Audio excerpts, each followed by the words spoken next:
He ran straight into traffic, limping, bleeding, but not for food or safety. This German shepherd wasn't lost, he was trying to be found. When the sheriff followed him through snow and trees, what they discovered beneath the old bridge would change the town forever. But what made the dog do it? And why was the little girl carrying a locket no one could explain? Stay to the end, because what this dog was protecting wasn't just a child. It was a truth buried deeper than snow.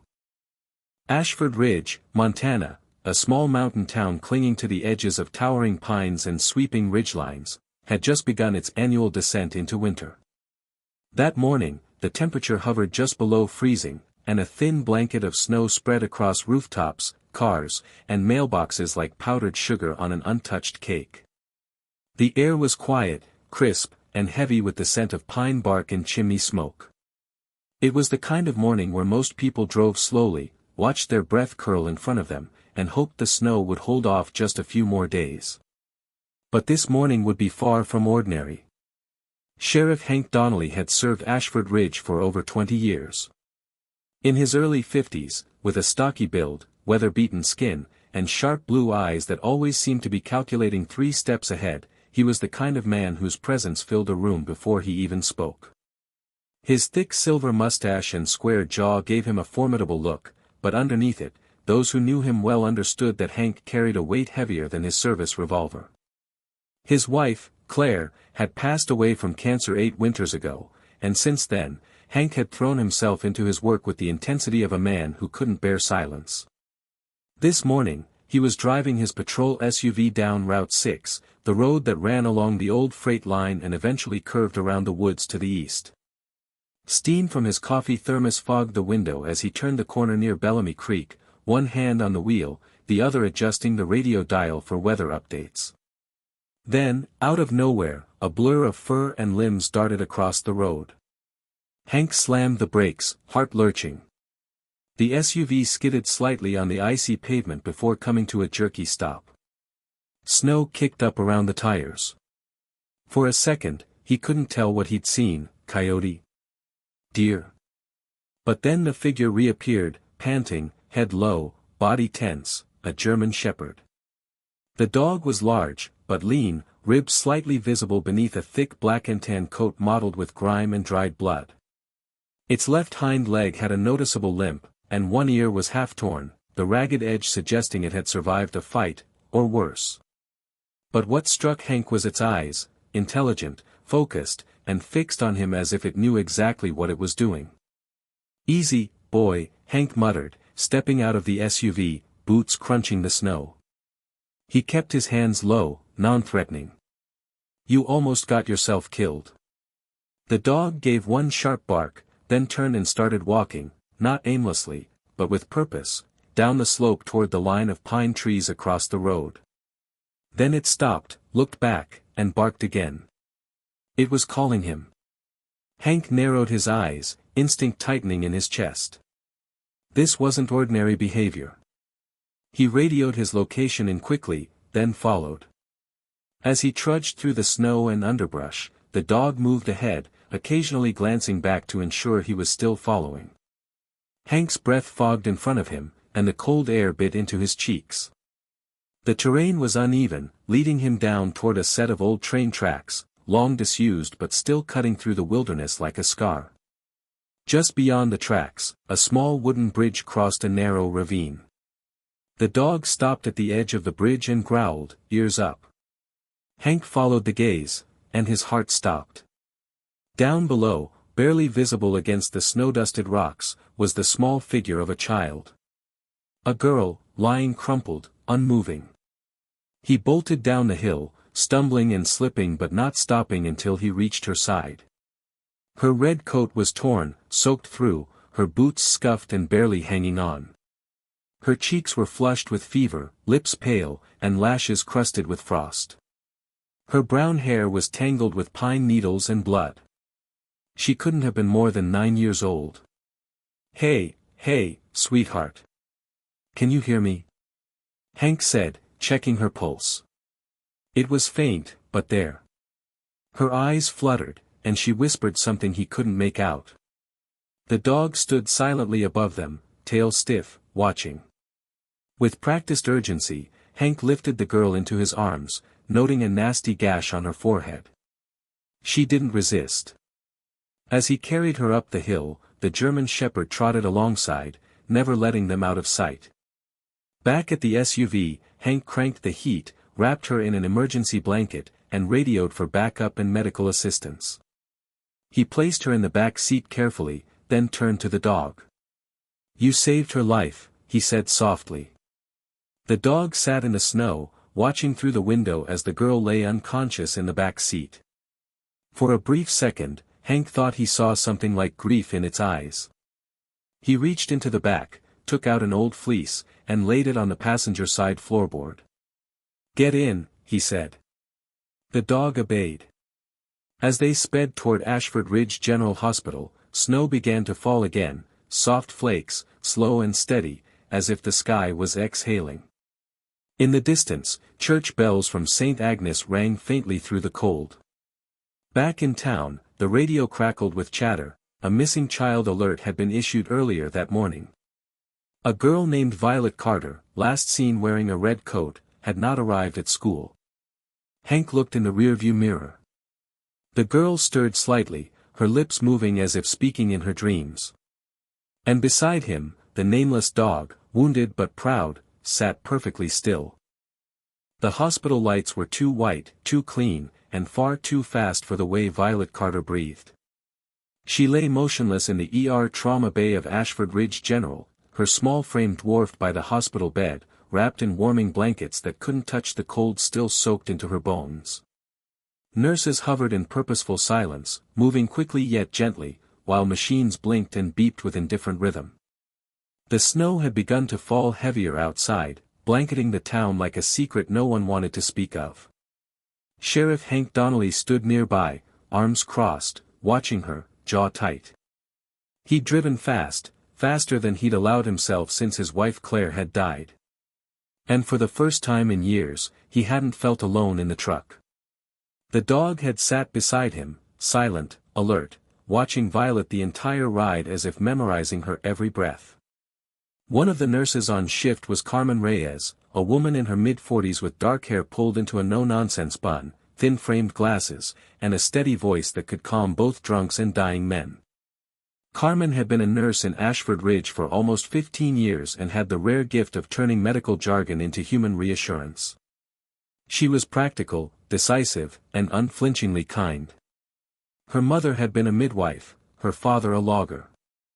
Carmen had once been in the city, but after losing her husband to a car accident a decade ago, she'd returned to Ashford Ridge with her son, promising never to love chaos again. As Carmen cleaned Violet's face and checked her vitals, she noticed something around the child's left wrist, half tucked under her sleeve, cold to the touch. A necklace. The chain was thin and tarnished, but the pendant was unmistakable, a tiny gold locket shaped like a teardrop, its surface worn smooth by years of fingers clutching it. Curious, Carmen opened it. Inside, there was a tiny photo, faded but still intact. A woman in her 20s, smiling with dimples, brown eyes so familiar they made Carmen pause. And etched into the back of the locket was a single name, Marla. She looked up at Hank. "Sheriff. I think I know who this girl is." Hank took the locket, squinting at the inscription. The name Marla rang faint bells, too faint to catch. "You recognize her?" "I recognize the name. Marla Benton. She used to live here, years ago. Left suddenly. Around the time I moved back. Quiet girl, always polite. Didn't say much about her family. She'd come to the clinic once or twice. Then, she was just gone." Hank looked at the girl again. "And you think this is her daughter?" "I'd bet my license," Carmen said. "Same eyes. Same chin." The dog, still unnamed, lay near the entrance of the trauma room, eyes never leaving Violet. Despite his injured leg, he hadn't whimpered, hadn't moved, hadn't even blinked when the doctors passed him by. No tags. No collar. And yet, somehow, unmistakably hers. Hank crouched beside him. She yours? The dog lifted his head, just slightly, and exhaled a deep, low breath through his nose. It wasn't submission. It was grief. While the doctors stabilized Violet and prepared her for scans, Hank walked down to the small staff lounge, rubbing at the tension that had settled behind his temples. The snow was falling steadily now, turning the hospital windows into frosted mirrors. He could hear muted televisions in waiting rooms and the hum of vending machines trying to warm a bitter night. From down the hallway, a familiar voice called his name.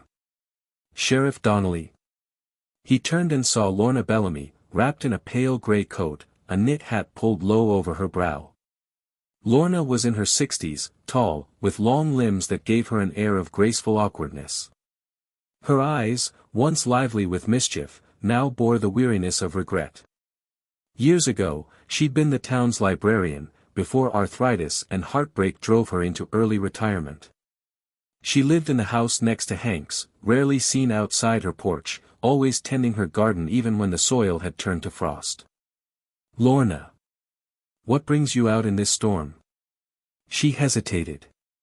I heard, someone brought in a child tonight. Found near the tracks. I just wanted to know if she's all right.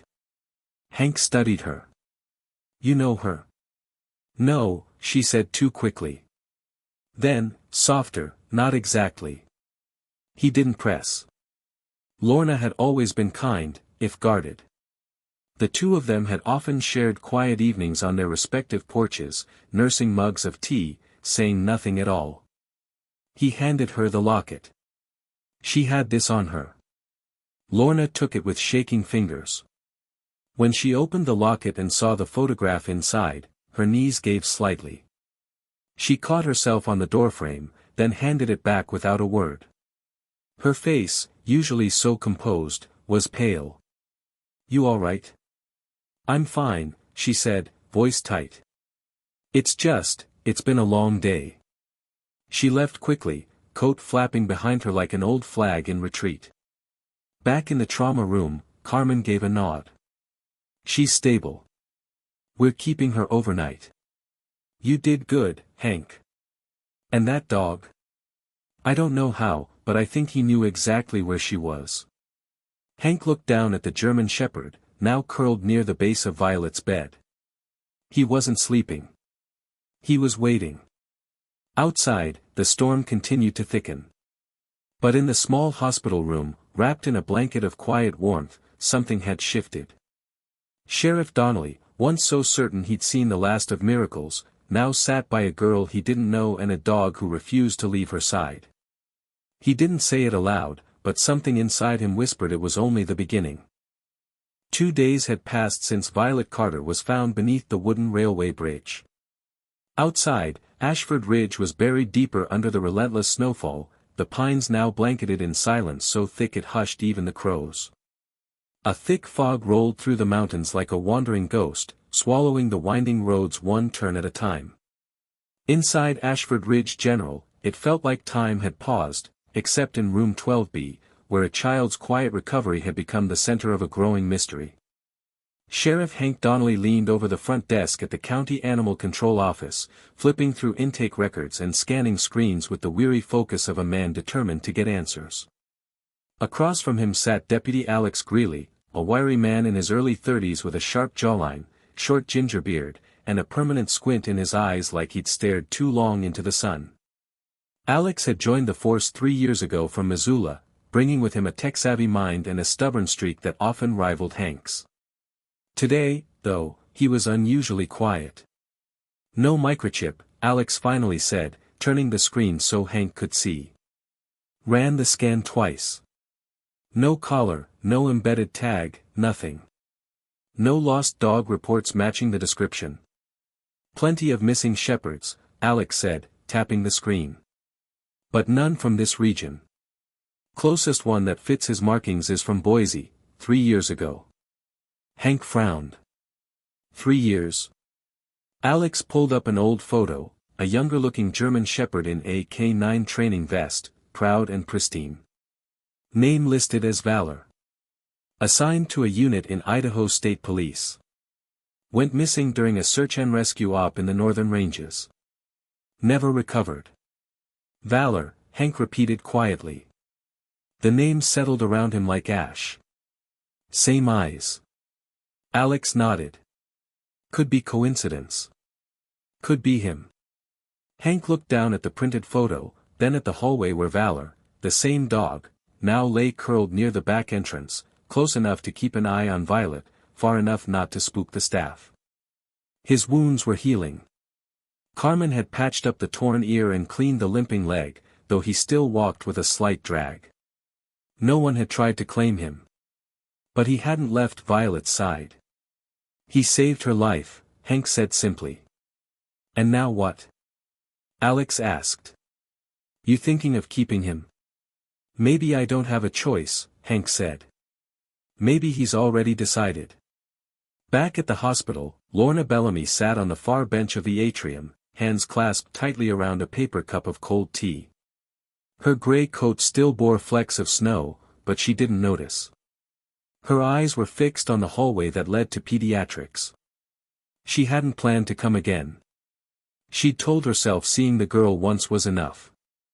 But last night, she'd sat up in bed until dawn, clutching the locket she'd kept hidden for years, the twin to the one Violet now wore.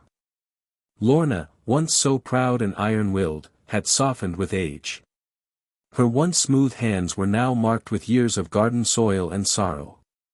Tall and willowy, she moved with the grace of someone who had practiced self-control like it was prayer. She had driven her daughter Marla away when she was only 19, furious at the pregnancy, furious that her daughter had chosen to raise a child alone without her blessing. Lorna had said words that day she could never take back. And Marla had vanished into the world beyond the ridge. She hadn't known about Violet. Not until she saw the girl's face, and the eyes that were hers, and Marla's. Carmen Reyes spotted Lorna sitting in the atrium and paused before approaching.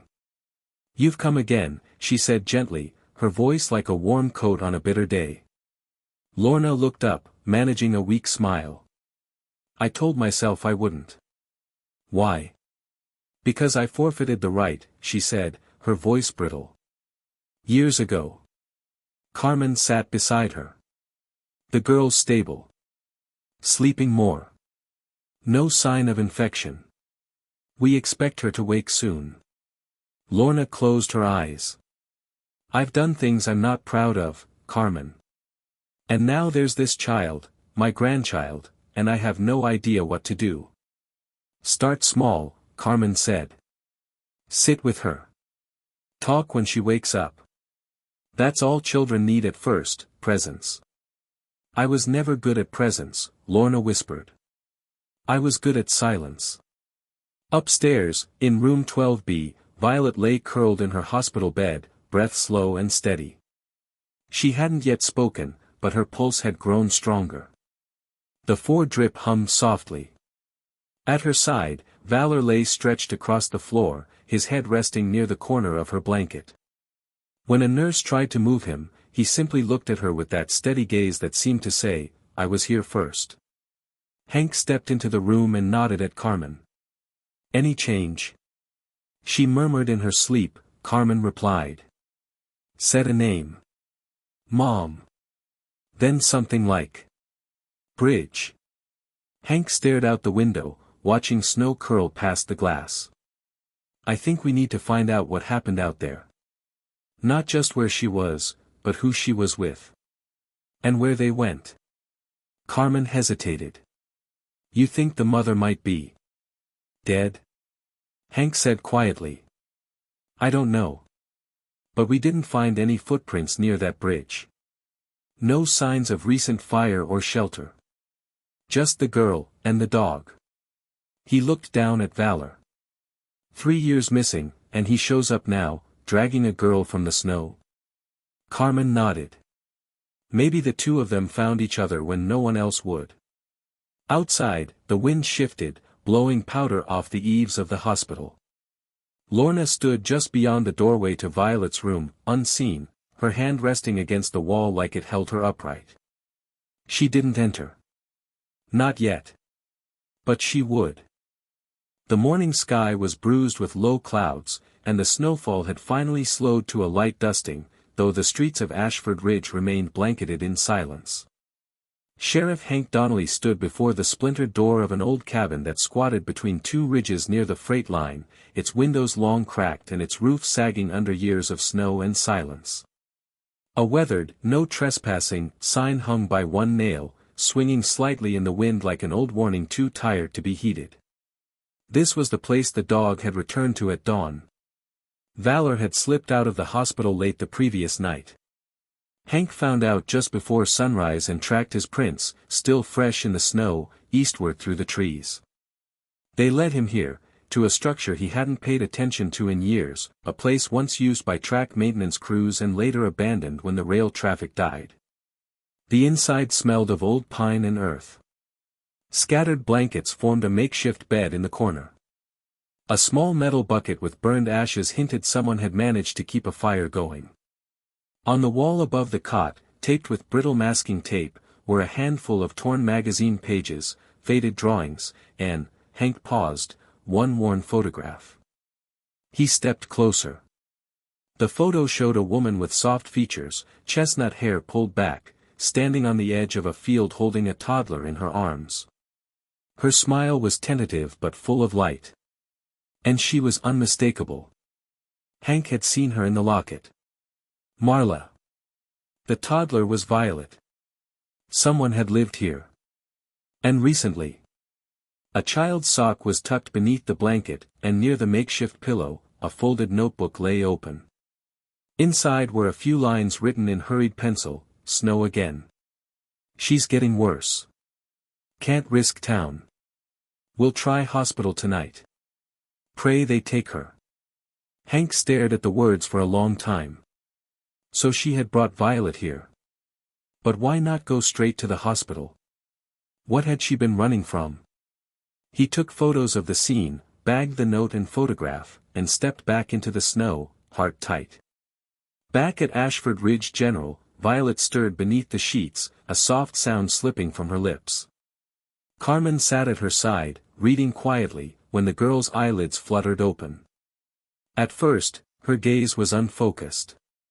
Then she saw Carmen and blinked, confused. "It's okay, sweetheart," Carmen said gently, her fingers brushing a strand of hair from Violet's brow. "You're safe. You're in the hospital. Do you remember your name?" The girl licked her dry lips. "Violet," she whispered hoarsely. "Violet Carter." Carmen smiled. "That's good. You've been very brave." Valor perked up from his spot near the bed. His tail thumped once. Violet saw him and her face lit up, just barely, but enough. "I thought, he didn't find anyone," she said softly.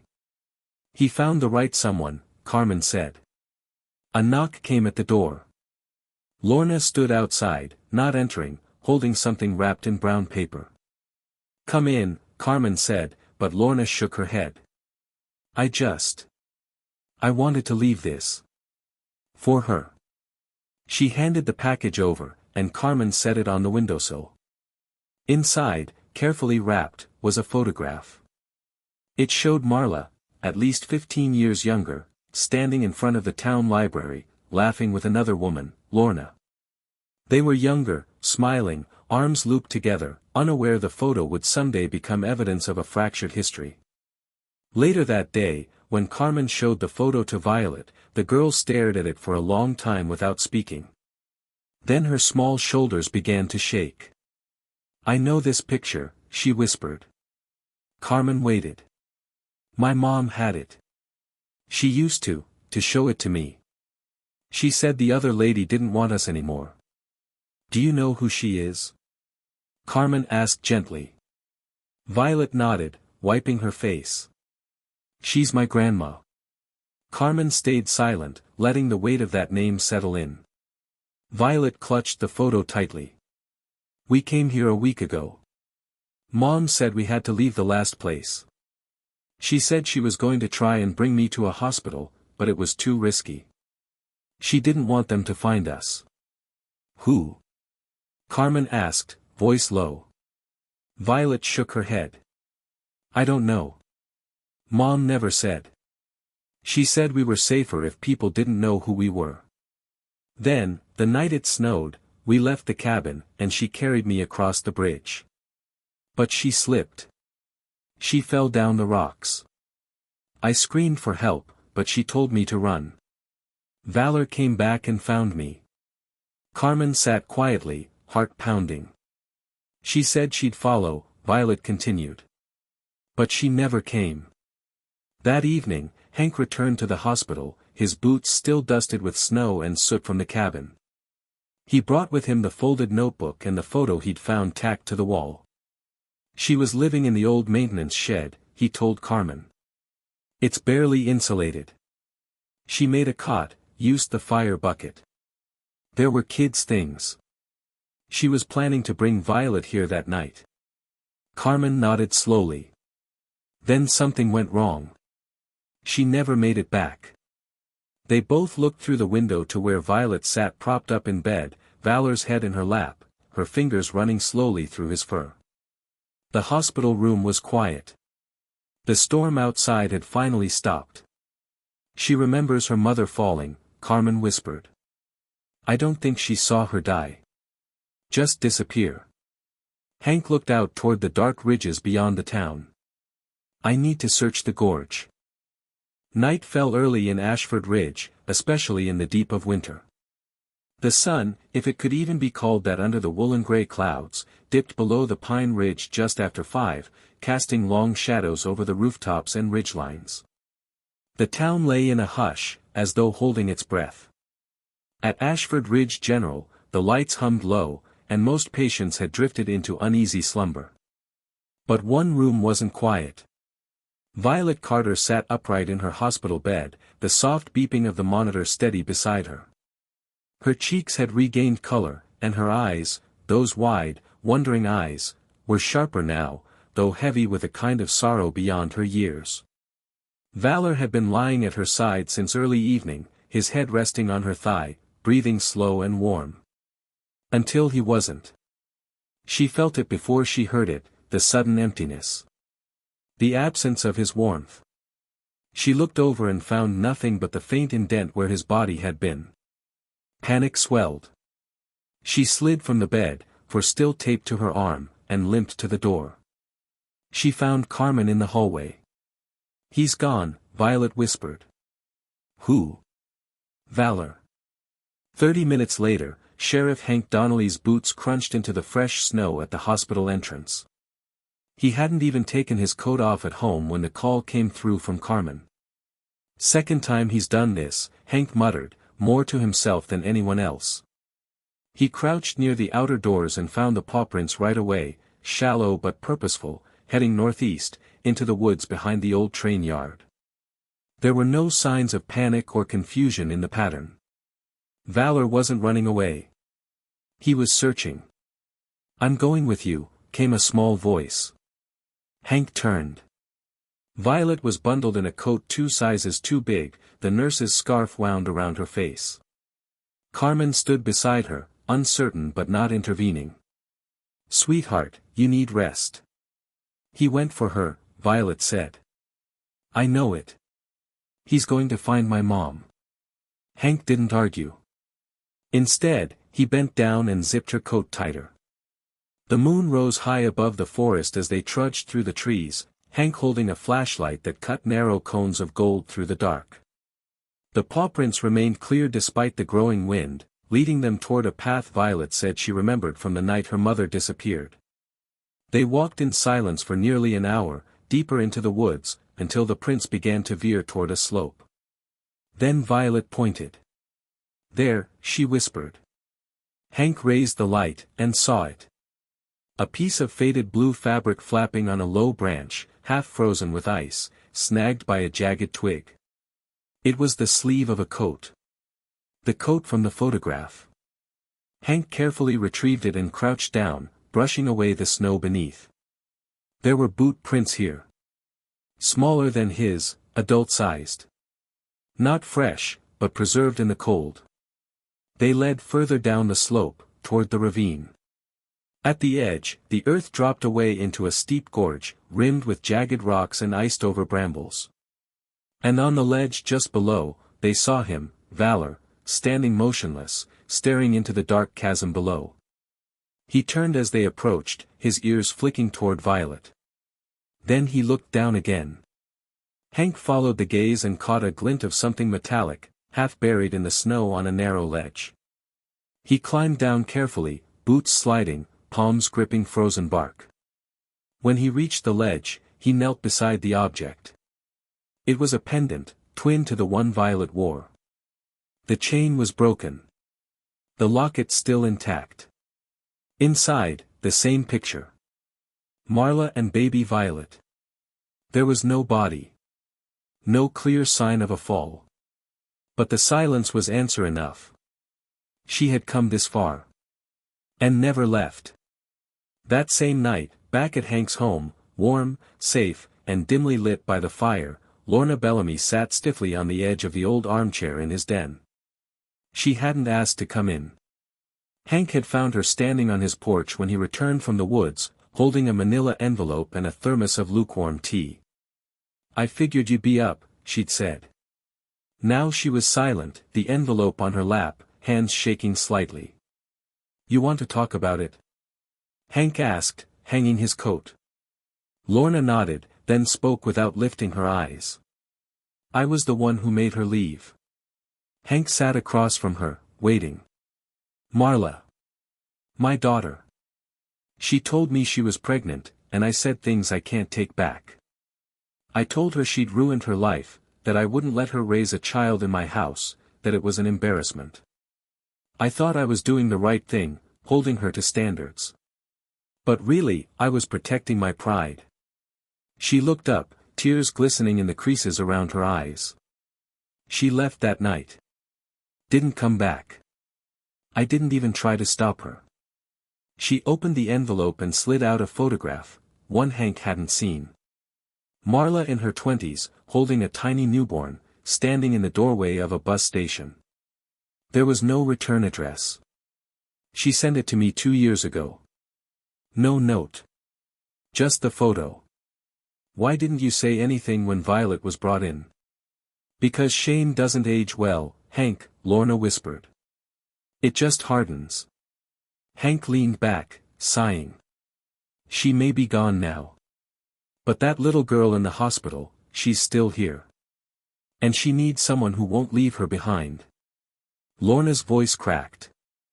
"I don't know how to be that someone anymore." "You show up," Hank said. "That's how it starts." Later that night, Violet sat curled on Hank's sofa, wrapped in a knit blanket, Valor stretched beside her.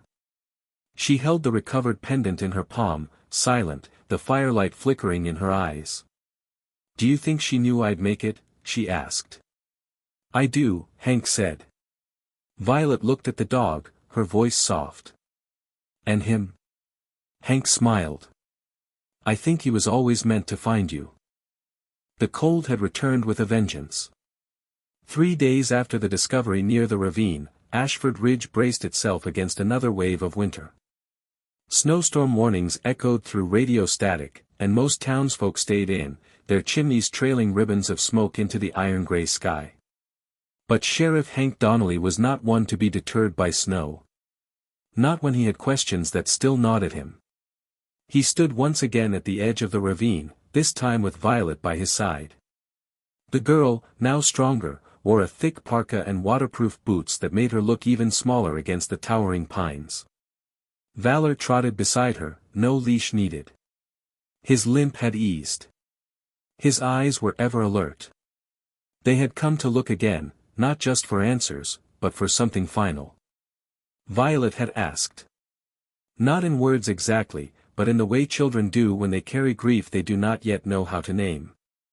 "Over there," she said suddenly, pointing to the slope beyond the ledge where the pendant had been found. Hank followed her gaze and noticed the outcrop, a dark smudge against the snow-covered bluff. He hadn't seen it the first time. It looked like nothing more than a hollow in the rocks, but Valor was already moving toward it, tail stiff, nose low. They reached the entrance together. It was a shallow cave, more a pocket of stone than shelter. Inside, nestled between two stones and protected by a tin lunchbox, was a bundle wrapped in an old scarf. Violet picked it up with trembling hands. Inside was a folded letter. On the outside, written in rushed pencil, were the words. For Violet. If they ever find you. She opened it slowly, and Hank watched her face as she read. My darling girl. If you're reading this, then something has happened and I'm no longer with you. I'm sorry. I never wanted you to be alone. But I couldn't risk staying where they'd find us. You were always my light, even when the world turned dark. I don't know if you'll understand yet, but I need you to forgive those who failed us, especially your grandmother. She was hurt in ways I didn't understand when I was your age. She loved me, but she didn't know how to show it right. Go to her if you can. Give her a second chance, even if I couldn't. And remember this, you are brave, you are kind, and you are loved, so loved. Mom. Violet said nothing for a long time. Then she pressed the letter to her chest and sat down in the snow beside Valor, resting her head on his side. Hank stood silently behind her, his breath visible in the cold. That evening, the warmth of Hank's cabin was a sharp contrast to the frost outside.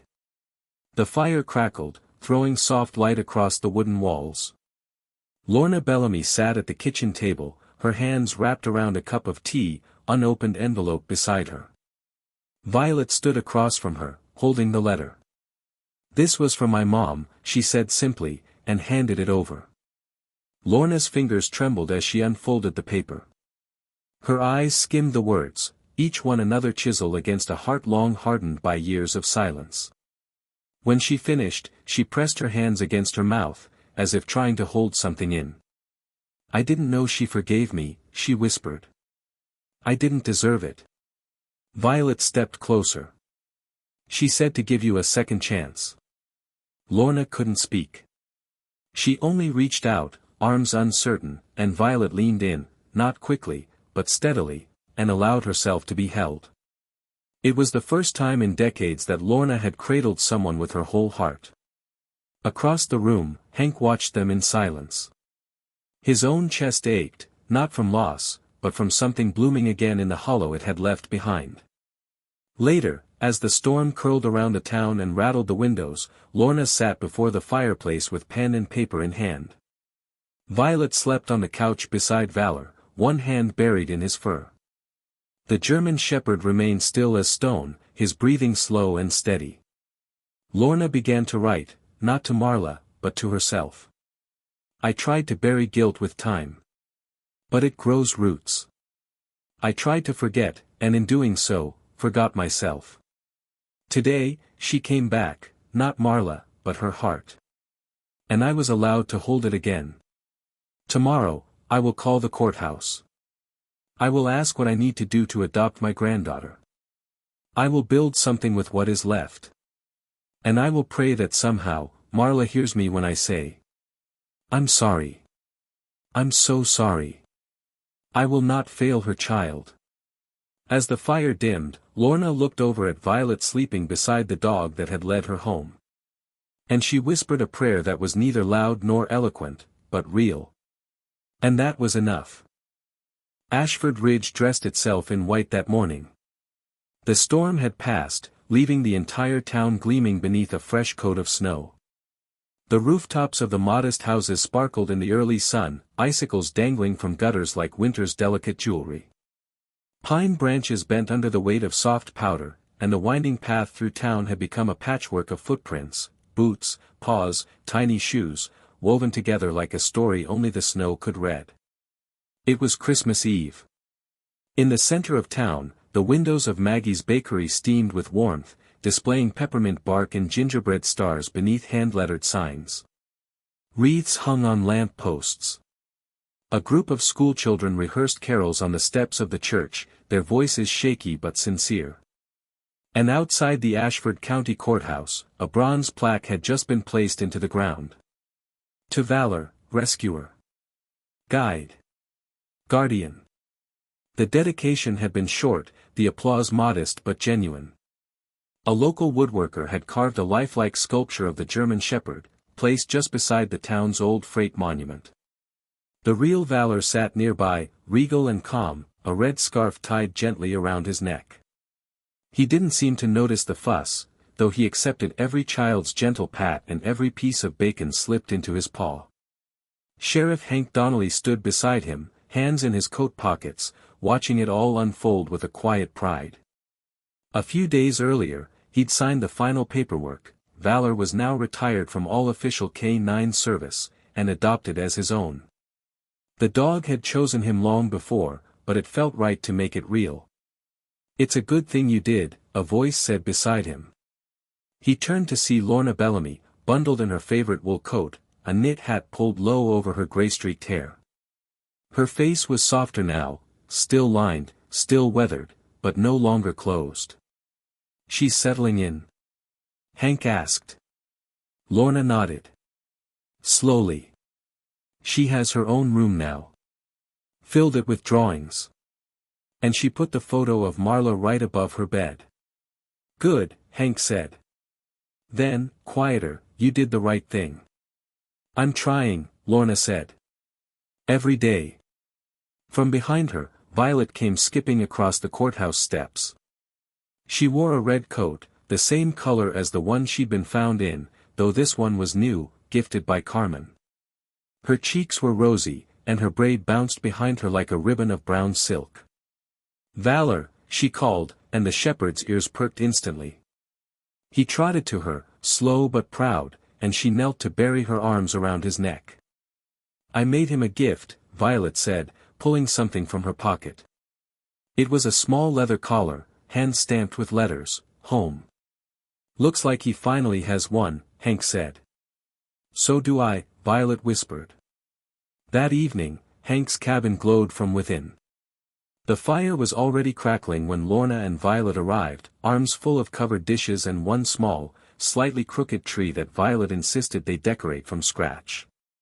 Inside, the room smelled of pine, cinnamon, and roasted potatoes. Hank, who had once spent every Christmas alone since Claire's passing, moved around his kitchen with a kind of gentle awkwardness, like someone learning how to host again. Valor lay curled near the fireplace, blinking slowly, a red bow stuck haphazardly behind one ear. Violet had insisted. Over dinner, the three of them laughed quietly, sharing stories of winter storms and holiday mishaps. At one point, Violet told a joke so bad that even Lorna laughed loud enough to draw tears. Afterward, they sat together on the floor, sipping cocoa and stringing popcorn for the tiny tree. It was then that Violet looked at Hank and asked, "Did you ever have a family here before me?" Hank hesitated. Then he nodded. "I had a wife. Her name was Claire. She used to hum when she cooked and leave her shoes in the doorway, no matter how many times I tripped over them. She passed away a long time ago. And since then, it's just been me." Violet looked thoughtful. "Well," she said. "Now it's you and Valor and Grandma and me." Hank smiled. "Yeah. I guess it is." The fire crackled softly. Lorna looked up from the tree and added, "Families change. But that doesn't make them any less real." They sat in silence for a moment, the kind that feels full rather than empty. Then Violet asked the question that had lingered in her for weeks. "Do you think Mom knows that I'm okay now?" Hank looked to the flames. "If there's a place where people watch over the ones they love, then I think she's watching you every single day." Lorna gently took Violet's hand. "She'd be proud of you." "And of you too," Violet said. Outside, snow began to fall again, soft, unhurried, like a curtain closing on a long and painful play. But inside the cabin, something had opened. A life. A home. A second chance. Sometimes, the forgotten ones, a lost child, an abandoned dog, a mother buried in silence, find one another in the most miraculous ways. The story of Violet and Valor reminds us that courage, faith, and silent love can lead us through the coldest nights and darkest woods. In life, there are hearts waiting quietly to be understood. Don't overlook the small signs, a look, a sacrifice, a presence that refuses to leave, because sometimes, the things we dismiss are the very things that save a life. If you believe compassion still matters in this world, leave a comment saying, Amen, share this story with someone who needs hope today, and don't forget to subscribe to follow the rest of their journey. May God bless all those still trying to find their way home.